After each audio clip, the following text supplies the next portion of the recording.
तो hello students, आप लोगों को एरे बताने वाले हैं। एरे बोर्ड पे लिखा होगा एरे के बारे में जानना है। तो पहले तो एरे क्या होता है ये जान लेते हैं। पहले वाली वीडियोस में बेसिक टर्मिनोलॉजी बताई थी हमने डेटा स्ट्रक्चर की। अब डेटा स्ट्रक्चर के बेसिक टर्मिनोलॉजी में सबसे पहले एरे, जो कि सिंपलेस्ट डेटा स्ट्रक्चर होता है, it is the simplest data structure.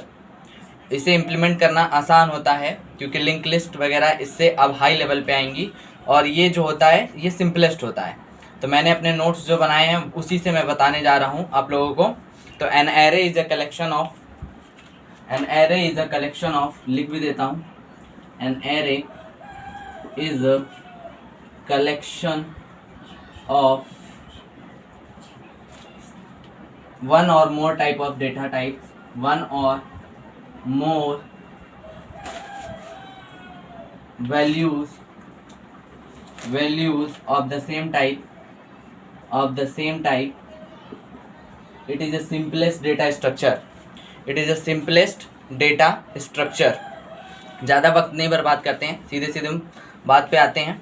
अगर आपको नोट्स चाहिए तो आप यहाँ पर जाइए IT.learning हब पर। ये इंस्टाग्राम की आईडी है, इस पर जाइए, आपको वहाँ पर नोट्स मिल जाएंगे। सभी लेक्चर्स के नोट्स वहाँ अपलोड होते रहते हैं। तो हमने कहा कि each values is called an element of array. Array क्या है? Array is a collection of one or more values of the same type. Each values is called an element of the array. The elements of the array share the same variable name, but each element has its own unique index number. अब हम array को लिख कर दिखाते हैं कि array define कैसे किया जाता है। array को ऐसे डिफाइन किया जाता है एक रेक्टेंगुलर बॉक्स में, और यहाँ पर होता है कोई भी नंबर। तो मैं यहाँ पर i लिख देता हूँ। i का मतलब है इंडेक्स नंबर। अगर एग्जाम्पल के तौर पे बात करें तो यहाँ पर array, और हम यहाँ पर लिख सकते हैं 2, 3, 4, 5 कुछ भी। मतलब 2 है तो यानी कि 2 एलिमेंट्स इसके अंदर काम करेंगे। 1 है तो 1 एलिमेंट्स काम करेंगे। ठीक है, तो अब आ जाते हैं हम एरे को डिफाइन कैसे करते हैं, इम्प्लीमेंट कैसे करते हैं, ये जानना सबसे ज़्यादा ज़रूरी है।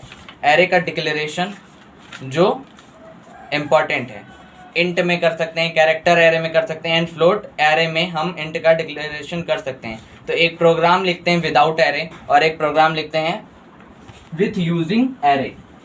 एक प्रोग्राम लिखते हैं विदाउट एरे और एक प्रोग्राम लिखते हैं विथ यूजिंग एरे। तो मैं एक प्रोग्राम लिखता हूँ, वो भी सी लैंग्वेज का, #include। ये विदाउट एरे है, विदाउट एरे। तो #include। अब मैं अभी इसके टाइप्स पर नहीं आया हूँ, अभी मैं बस इसको इंक्लूड करके दिखा रहा हूँ, फिर इसके टाइप्स पर भी आएंगे कि टाइप्स क्या क्या होते हैं, 2D array and multi dimensional array. इसके बारे में भी बात करेंगे, लेकिन सबसे पहले हमें प्रोग्राम लिख कर देखना है। #include studio.h। अब #include studio.h क्या है? ये एक हेडर फाइल है, सी लैंग्वेज की एक हेडर फाइल है। सी लैंग्वेज की क्या है? ये एक हेडर फाइल है। सी लैंग्वेज की ये एक हेडर फाइल है, और हेडर फाइल में अब हम इसके बाद लिखेंगे void main। ये क्या काम करता है? void main आपका क्या काम करता है? ये वैल्यूज़ को, मतलब कि सक्सेसफुली जब हमारा प्रोग्राम एंड हो जाता है सक्सेसफुली, तो वैल्यूज़ को असाइन करने के लिए काम करता है। मैंने इसके बारे में लिख रखा था कि void main काम करता है। It's a function does not return value. ये कोई रिटर्न वैल्यू नहीं देता है। कब? जब हमारा प्रोग्राम सक्सेसफुली रन हो जाता है। अब इसके बाद में हम प्रोग्राम को लिख लेते हैं। प्रोग्राम ये है कि void main, मैंने एक इंटीजर लिया int marks1 से मैंने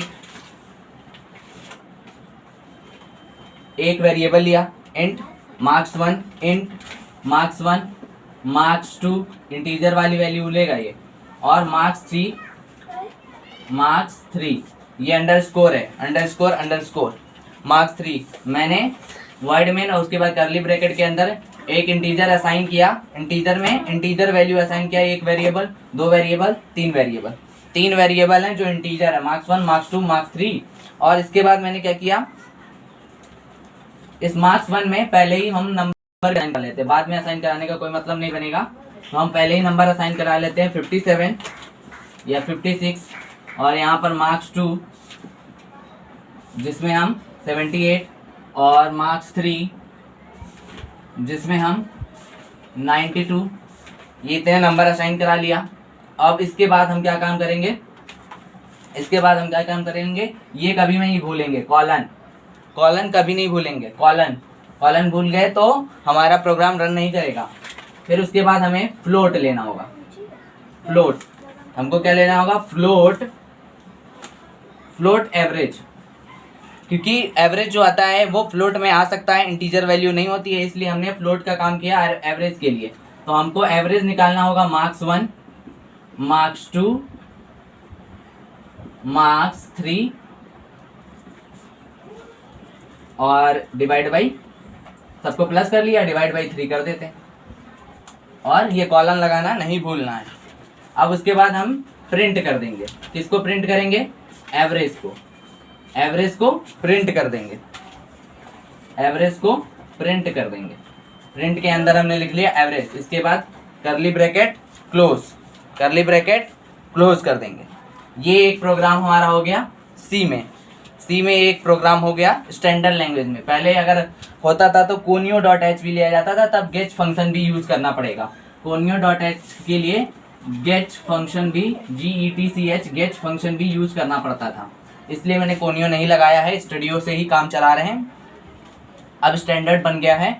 अब प्रोग्राम जो यूज करेंगे एरे का, इसमें एरे का यूज क्यों हुआ, इतना आसान हो जाता है एरे का, ये सब असाइन नहीं करनी पड़ेंगी वैल्यूज, हम डायरेक्ट ही सीधे सीधे एरे का यूज करके फ्लोट में हम क्या कर सकते हैं, फॉर लूप चला के, और आसानी से हम बड़ा सा बड़ा, इतना सारा हमें कोड ना लिखना पड़े या इतना सारा एवरेज ना लिखना पड़े।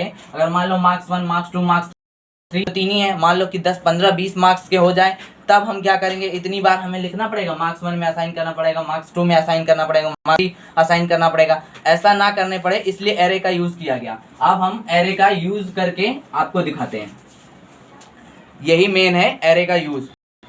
तो एरे का यूज करके मैंने लिया इंटीजर मार्क्स का एक मैंने बना लिया एरे, मार्क्स से मैंने एक बना लिया एरे, और अभी 3 एलिमेंट थे तो 3 ही एलिमेंट पर हम काम कराएंगे। और 3 एलिमेंट कौन कौन से थे हमारे, 3 एलिमेंट थे 56, 78 और 92, 3 एलिमेंट 56, 78, 92, ठीक है, ये 3 एलिमेंट्स थे। इन 3 एलिमेंट्स को अब डायरेक्ट हम लोग काम कराएंगे किस पे, मैंने एक इंटीजर और लिया i, क्योंकि हम फॉर लूप चलाने वाले हैं, एक इंटीजर और लिया i जिसमें हम फॉर लूप चलाने वाले हैं, और एक इंटीजर ने एक फ्लोट वैल्यू ली एवरेज, ये वेरिएबल्स हैं, ये variable i variable, average variable, average variable. अब फॉर लूप चलाएंगे, फॉर लूप कैसे काम करता है, अब i इक्वल टू मैंने 0 लिखा, i इक्वल टू मैंने 0 लिखा, i लेस देन 3 लिखा, उसके बाद i प्लस प्लस।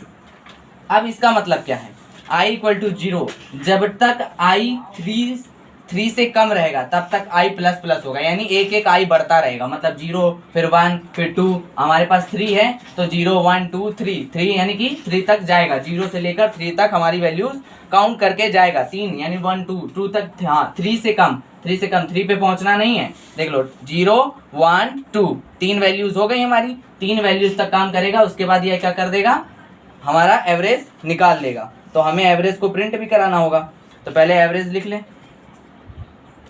एक और चीज, फॉर लूप में काम क्या करेगा, फॉर लूप चला तो दिया है, लिखना तो पड़ेगा ना, एवरेज, एवरेज प्लस मार्क्स, और मार्क्स किसका, आई ये कौन है, ये वाला काम कर रहा, क्योंकि यही तो 0 1 2 0 1 2 3 तक नहीं जाएगा, 2 तक ही काम करेगा। उसके बाद ये क्लोज, और हमें क्या करना है, प्रिंट कर देना है। मैं अगली लाइन लिखने जा रहा हूँ, तो उसको लिख लेंगे प्रिंट, जैसे उसमें एवरेज को प्रिंट कराया था, और प्रिंट एवरेज काम करेगा, उसके बाद क्लोज, जो बड़ा वाला ब्रैकेट है ये वाला इसके लिए क्लोज, और ये वाला फॉर लूप के लिए क्लोज। ये फॉर लूप का है, ये फॉर लूप का है।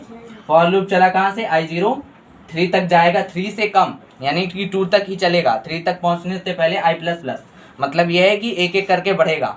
नेक्स्ट नेक्स्ट नेक्स्ट, जब 1 वाला 0 वाला हो जाएगा 56, फिर 1 वाला, फिर 2 वाला, तो ये तीनों असाइन हो जाएंगे और फिर प्लस करके एवरेज निकाल देगा। एवरेज निकालते ही हमको क्या हो जाएगा, प्रिंट मिल जाएगा एवरेज का, तो हमारा कोड रन हो जाएगा सक्सेसफुली।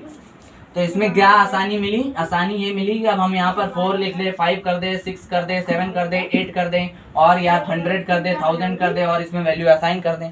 तो हमें आसानी हो गई कि बार बार हमें असाइन नहीं करना पड़ा है, मार्क्स 1, मार्क्स 2, मार्क्स 3, मार्क्स 4 ऐसे करके। तो ये सबसे ज़्यादा आसान तरीका था। फिर हम इसके बारे में और जानने की कोशिश करेंगे, कॉम्प्लेक्सिटी ऑफ एरे की कॉम्प्लेक्सिटी क्या होता है, एरे में कॉम्प्लेक्सिटी का क्या मतलब है, और मेमोरी एलोकेशन कैसे करते हैं एरे में, कि मेमोरी मतलब एलोकेट कैसे होती है, मेमोरी एलोकेट कैसी होती है, और इनकी कॉम्प्लेक्सिटी जानेंगे। एक्सेस, सर्च, इंसर्शन, डिलीशन का कॉम्प्लेक्सिटी कैसी है, ऑर्डर क्या है, ऑर्डर 1, ऑर्डर n, ऑर्डर कैसे ऑर्डर पर काम करता है, क्योंकि ये कॉम्पिटिटिव वाले के लिए काम सबसे ज़्यादा करेगा। ऑर्डर जानना जरूरी है, सर्च का ऑर्डर क्या है, सर्च का ऑर्डर क्या है, इंसर्शन का ऑर्डर क्या है, और डिलीशन का ऑर्डर क्या है। स्पेस कॉम्प्लेक्सिटी के बारे में भी जानना है, और हमें memory allocation of the array के बारे में जानना है। अभी हम एक न्यूमेरिकल करेंगे जिसमें फाइंड एलोकेशन यानी एड्रेस को फाइंड कैसे करते हैं। कोई नंबर असाइन किया गया है तो उसमें किस एरे पर कौन सा नंबर एलोकेट किया गया है, उसके लिए एक न्यूमेरिकल कराएंगे, अभी नहीं अगले लेक्चर में, क्योंकि ये बड़ी बन रही है वीडियो। तो आज के लिए धन्यवाद। चैनल को सब्सक्राइब करिए और लाइक करिए, और सबसे ज़्यादा शेयर करिए। जितना ज़्यादा शेयर करेंगे, जितना ज़्यादा लोगों को जोड़ेंगे, उतना आसानी रहेगी मुझे।